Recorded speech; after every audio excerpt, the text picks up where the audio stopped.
बता दूं मैं, यहाँ का रिफ्रैक्टिव इंडेक्स क्या होगा और इधर का क्या होगा। स्नेल्स लॉ क्या होता है, sine I upon sine are बराबर, अरे इधर देख के बोलो, now ray is going from mu1 to, तो it is consider as 2 mu1 या 1 mu2, 1 से 2 या 2 से 1, तो क्या होगा ये, क्या पढ़ेंगे उसे, बस समझे कहां से जा रही हो कहां। जो फर्स्ट मीडियम होता है उसके रेस्पेक्ट में होता है, ऐसे याद रखना, जो फर्स्ट मीडियम होगा उसके रेस्पेक्ट में, एरो नहीं बनाओगे नंबर नहीं, नहीं बात शो करना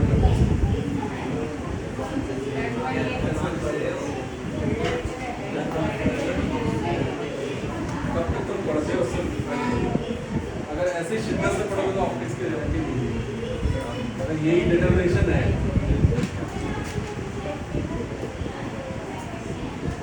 किसी का और डेरिवेशन,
कहाँ से जा रही है कहाँ, इसमें नंबर नहीं आ रहा।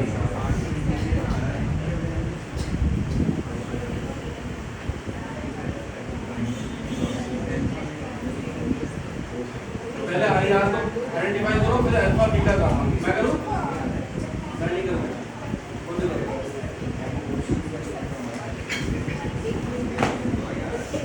तुम लोग पहले से एक परसेप्शन बना लेते हो, फिर उस परसेप्शन को तोड़ना नहीं चाहते। तुमने पिछले दो डायग्राम में ये देखा कि आई की वैल्यू और आर की वैल्यू प्लस में आई है, गामा प्लस बीटा या अल्फा प्लस बीटा, तो अगर यहाँ पर माइनस में आ रही है तो मैं उसे एक्सेप्ट नहीं करूँ। हर चीज अगर तो कॉन्सेप्ट क्लियर है तो बी कॉन्फिडेंट कि क्या एक्सप्रेशन आ रहा है, डर क्यों रहे हो, करना स्टार्ट करो, कॉन्सेप्ट क्लियर रखो, अपने कॉन्सेप्ट से हटना मत।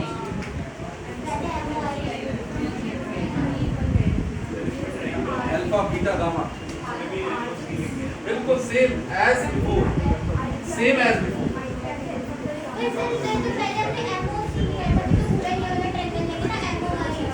नहीं अगर क्या निकालोगे, अगर आई को निकालोगे ना, अगर MOC, हाँ MOC लो, ये छोटा होगा, तो आर के लिए खुद सोचो, M मैं नहीं बताऊँ, बस क्लियर दिख रहा है, कोई मत बताओ, खुद करो। अरे एक सेकेंड, कभी पजल्स यूज खेले, पजल्स यूज किए, पजल्स में जो कार्डबोर्ड पे लगाते हैं फिटिंग, जो शेप होती है उसके अकॉर्डिंग लगाते हैं। अपना बोर्ड पे देखो, बाई स्नेल्स लॉ क्या होगा, sine I upon sine are बराबर कितना होगा, 1 mu2 बराबर कितना होगा, आई अपॉन आर बराबर कितना होगा युगल, क्रॉस मल्टीप्लाई करो युगल। ये कितने बच्चों ने किया, अच्छे बच्चे, खुद अपना दिमाग लगा। अगला आई आर को आइडेंटिफाई करो, कैसे करेंगे, ट्रायंगल देखो MOC दिखा आप लोगों को, MOC एक ही बार देखना, दोबारा मत पूछना मुझसे ईशा, MOC दिखा बेटा, ये ब्लैक वाली लाइन को फॉलो करो, एक्सटर्नल एंगल क्या बनता है, बराबर किसके होगा? अल्फा प्लस आई आ गया। अगला आपको आर निकालना है। क्या निकालना है? आर। देखो ट्रायंगल नाम बोलो यहाँ ना, एम, फिर से बोलो ट्रायंगल एम आई सी। एक ही बात है। एम आई सी में गामा एक्सटर्नल एंगल है नहीं है, तो गामा इक्वल टू क्या हो जाएगा? Beta plus R. तो आर इक्वल टू कितना हो जाएगा? देखो मैंने क्या बोला था, अभी देखो आर की वैल्यू माइनस में आई, इससे पहले के दो एक्सप्रेशन में प्लस में आई थी, तो अगर यहाँ माइनस आ रहा है तो तुम लोग इसे एक्सेप्ट नहीं करते हो, तो कॉन्सेप्ट्स के अकॉर्डिंग चलोगे, एक्सेप्ट करो।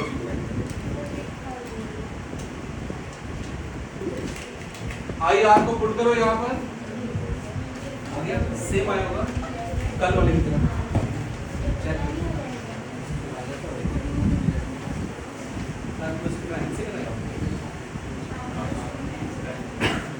म्यू का एलवी का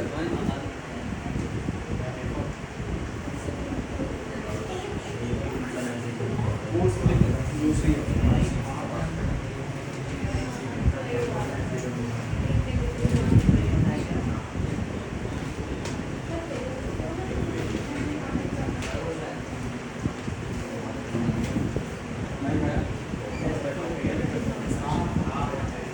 सबकी कॉपी में देखूंगा एक्सप्रेशन, उसके बाद ही जाऊंगा कल की तरह।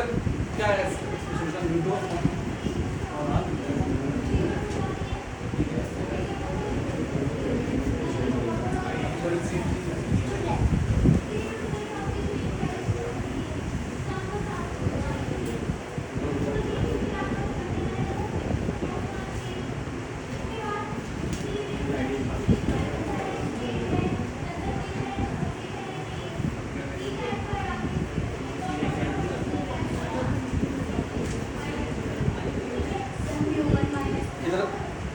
फर्स्ट वाला हो गया, सेकंड किधर हो गया? इधर हो गया। फरहान का जल्दी जल्दी चल रहा है, करो ट्रेन मोड।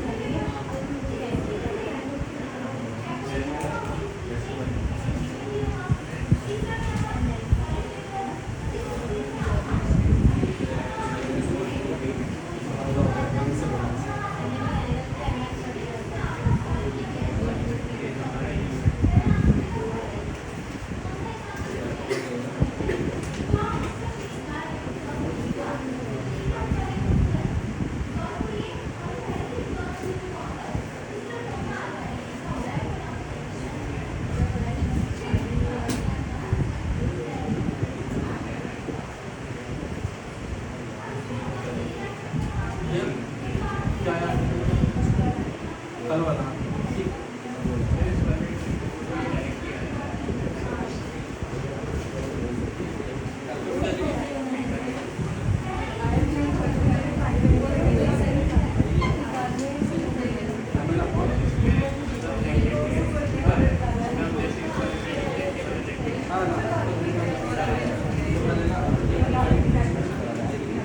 क्या होगा?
mu2 माइनस mu1 अपॉन क्या r equals to mu2 upon b क्या what is u object distance, b r object किस मीडियम में प्लेस्ड है, v1 में, ठीक है। इमेज कहाँ बनी है, mu2। मैं कुछ शो कर रहा हूँ, समझ जाओ, उससे न्यूमेरिकल्स में काम आएगा। देखो स्पेशल केस, ये एक्सप्रेशन सबका आ गया, सिमरन जल्दी करो पूरा।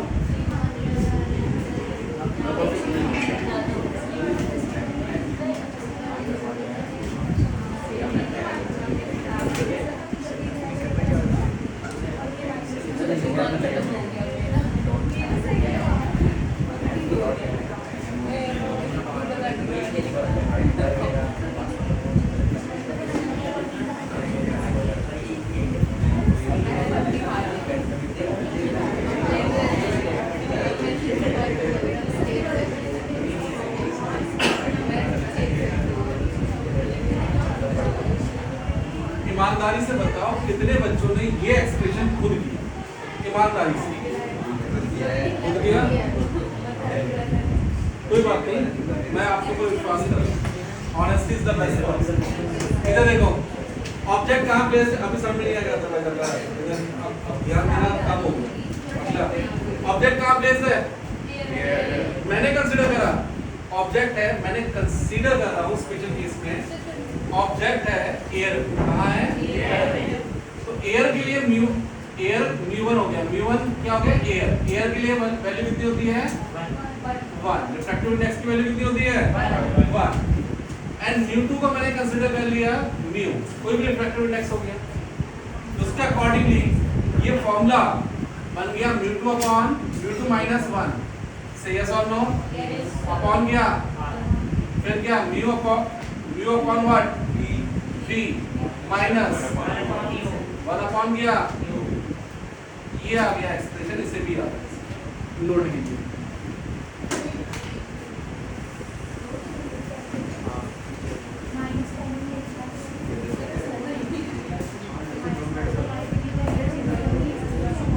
अगला लिखो कॉपी,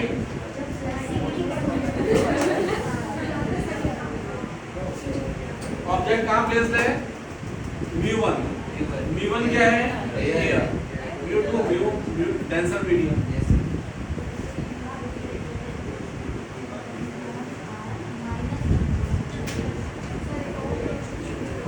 एक डेरिवेशन आप लोग खुद करोगे, अभी डायग्राम बना के दिखाओ, कॉपी लास्ट में पहुंचो, last page of your notebook, कोई बात नहीं ऐसा होता है, last page of your notebook article लिखो, रिफ्रैक्शन बाय कॉन्वेक्स सरफेस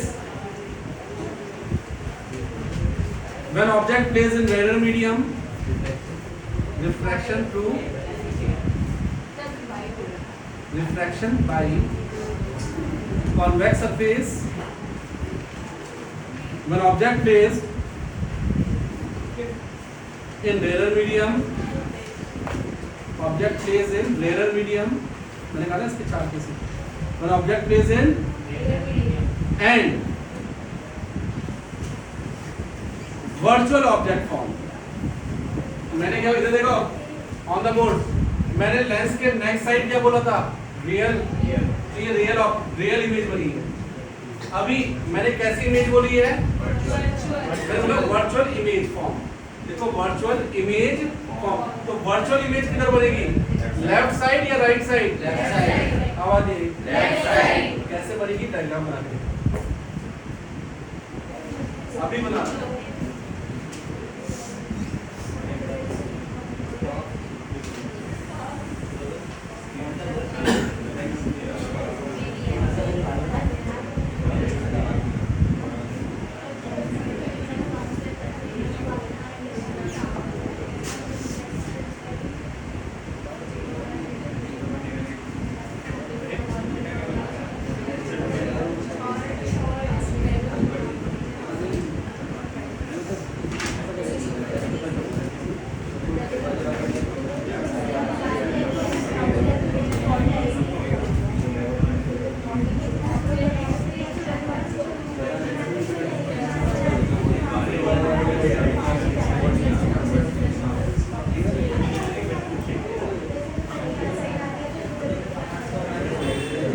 नहीं, आवाज करोगे तो कुछ नहीं बनेगा, कॉपियां देखते रहोगे एक दूसरे की। डायग्राम खुद बनाओ। ऑब्जेक्ट कहाँ, मैंने बोला ऑब्जेक्ट कहाँ प्लेस्ड है, ये इससे एक रे ऐसे जाएगी, ये पॉइंट ऑफ इंसिडेंस के ऊपर क्या प्लॉट करोगे, कहाँ कट करेगा, मालिक बनाओ, बन गया। ये इसका एक्चुअल पाथ हो गया, करो खुद।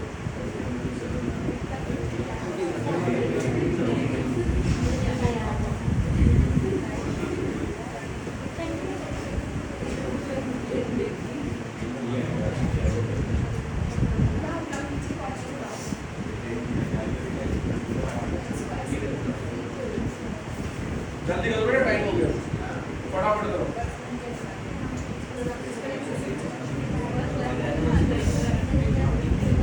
देखो ये रेयर है और ये क्या है, रेयर से डेंसर में जाएगी तो क्या होगा, तो ये इतना ज्यादा टुवर्ड्स नहीं जाएगी। मेरी बात समझ में, कैसे जाएगी बताओ, ये सीधे ना जाके इस तरीके से जाएगी बीच में। अरे हाय ना बोलो।